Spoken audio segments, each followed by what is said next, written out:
আসসালামু আলাইকুম। নবম শ্রেণীর শিক্ষার্থী বন্ধুরা, তোমাদেরকে ইজি লার্নিংয়ের পক্ষ থেকে স্বাগত জানাই। আজকের ভিডিওতে তোমাদের নতুন বাংলা বইয়ের পৃষ্ঠা নাম্বার 153 ও 54 এর সমাধান করে দিচ্ছি। এখানে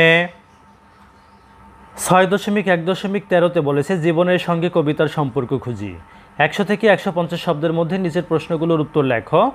এখানে স্বাধীনতা এই শব্দটি কিভাবে আমাদের হলো কবিতা থেকে যে প্রশ্নগুলো করা হয়েছে সেগুলোর উত্তর দিয়ে আজকের এই ভিডিওটি করব। তো চলো শুরু করা যাক। প্রথম প্রশ্নটি ছিল স্বাধীনতা এই শব্দটি কিভাবে আমাদের হলো কবিতায় কবি কি বলতে চেয়েছেন। উত্তর, স্বাধীনতা এই শব্দটি কিভাবে আমাদের হলো বাংলাদেশের মুক্তিযুদ্ধের পটভূমি নিয়ে আলোচিত।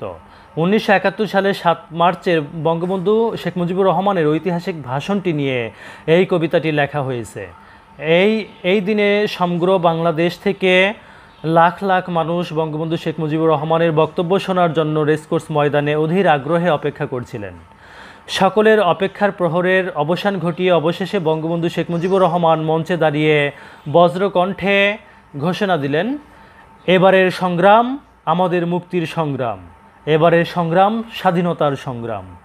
আর তার এই ঘোষণার ফলে বাংলার মানুষ পেয়েছে স্বাধীনতা। কবিতায় কবি এই বিষয়টি ফুটিয়ে তুলতে চেয়েছেন।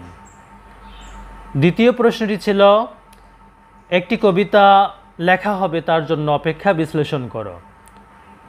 উত্তর, স্বাধীনতা এই শব্দটি কিভাবে আমাদের হলো কবিতায় বঙ্গবন্ধু শেখ মুজিবুর রহমানকে রাজনীতির কবি হিসেবে বিবেচনা করে 1971 সালের 7 মার্চের ঐতিহাসিক ভাষণকে তার এক অমর কবিতা বলে আখ্যায়িত করা হয়েছে। এই দিনে সমগ্র বাংলাদেশ থেকে লাখ লাখ মানুষ বঙ্গবন্ধু শেখ মুজিবুর রহমানের বক্তব্য শোনার জন্য রেসকোর্স ময়দানে অধীর আগ্রহে অপেক্ষা করছিলেন। আর তাই কবি বলছেন একটি কবিতা লেখা হবে তার জন্য অপেক্ষা। তারপরে 3 নম্বর যে প্রশ্নটি ছিল এই কবিতায় কবি হিসেবে কাকে অভিহিত করা হয়েছে, কেন। উত্তর, কবিতায় বঙ্গবন্ধু শেখ মুজিবুর রহমানকে কবি হিসেবে অভিহিত করা হয়েছে কারণ তিনি কবির মতোই এক অমর কবিতার মাধ্যমে একটি জাতির সমস্ত মানুষকে স্বাধীনতা সংগ্রামে ঝাঁপিয়ে পড়তে উজ্জীবিত করেছেন। 4 নম্বর প্রশ্ন ছিল যে ইতিহাসের কোন ক্রান্তি লগ্নে বঙ্গবন্ধু 7 মার্চের ভাষণ দিয়েছিলেন। উত্তর, বঙ্গবন্ধু শেখ মুজিবুর রহমান এই ভাষণটি দিয়েছিলেন যখন পাকিস্তানি শাসকদের শাসন, শোষণ, নির্যাতন, নিপীড়ন চরম পর্যায়ে পৌঁছেছিল। 1970 সালের জাতীয় পরিষদ নির্বাচনে আওয়ামী লীগ নিরঙ্কুশ সংখ্যাগরিষ্ঠতা অর্জন করলেও এই দলের কাছে সামরিক শাসক গোষ্ঠী ক্ষমতা হস্তান্তরে বিলম্ব করতে থাকে। প্রকৃতপক্ষে তাদের উদ্দেশ্য ছিল যে কোনো মূল্যে নিজেদের হাতে ক্ষমতা কুক্ষিগত করে রাখা।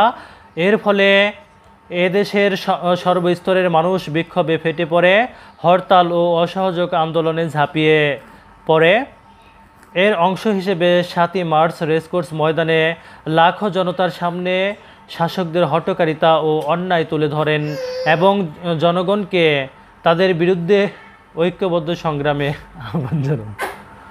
ফলে বাংলার সর্বস্তরের জনগণ তার আহ্বানে সাড়া দিয়ে সশস্ত্র সংগ্রামে ঝাঁপিয়ে পড়ে। তো প্রিয় শিক্ষার্থী বন্ধুরা, যদি ভিডিওটি ভালো লাগে অবশ্যই শেয়ার করে দিবে। ধন্যবাদ সবাইকে সাথে থাকার জন্য।